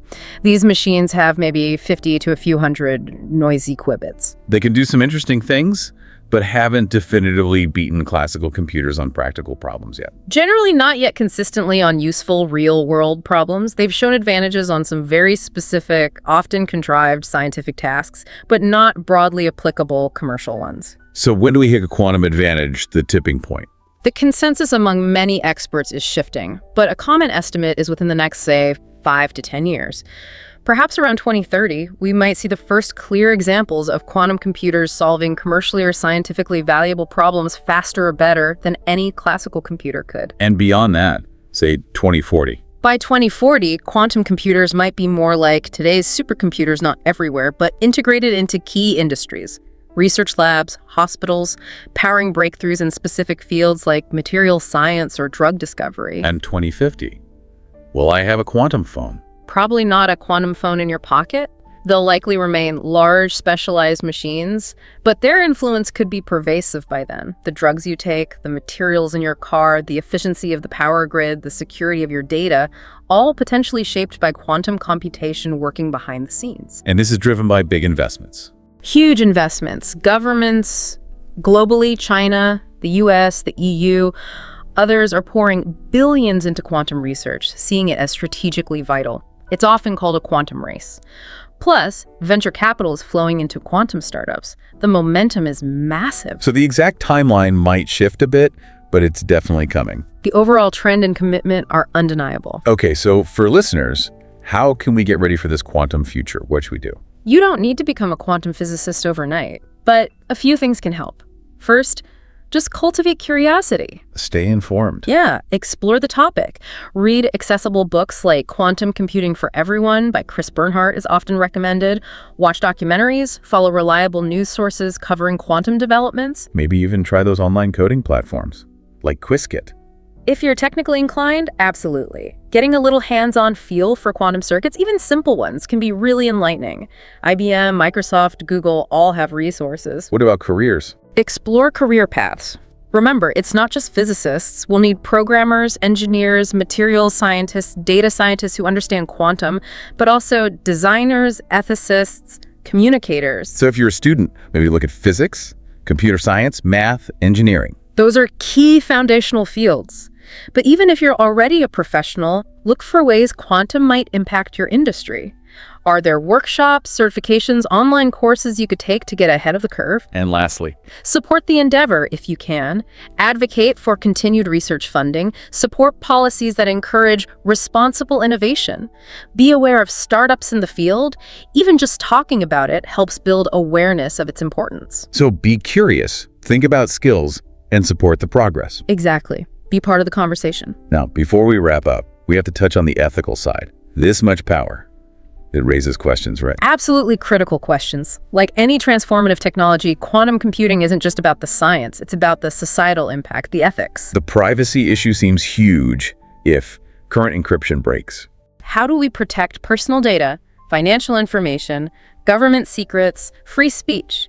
It requires not just new technology like PQC and QKD, but also new policies and global agreements on how quantum capabilities are used, especially for surveillance. What about fairness? If only some countries or companies have powerful quantum computers. That raises serious concerns about equity. Could it create a quantum divide, widening gaps between nations or between large corporations and smaller players?